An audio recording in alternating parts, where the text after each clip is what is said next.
So yeah, good morning mga idol. Time check ngayon ay 3:33 na. 3:33 AM. And nagamit na yung ginawa kong entrance frame na 4 feet yung taas.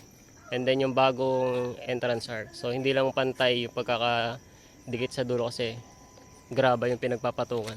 Pero pantayan kapag nakapantay dun sa floor. Tapos andito na. Ito yung buffet equipment namin. And then ito yung mga tables and chairs. So halos lahat to ay gamit namin. Yan. So good for 100 packs. And then meron siyang kiddie chair dito. So nagamit na rin yung kiddie table namin. And first time magamit tong kiddie chair. Yan. So nasa 30 packs yung kiddie namin. And then para sa gift table, so ito yung backdrop namin. Kendall and John team. Yan siya.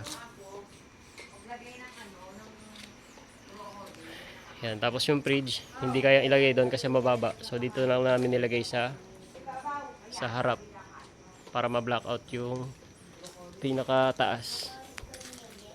Yan, so meron dito centerpiece. So yan.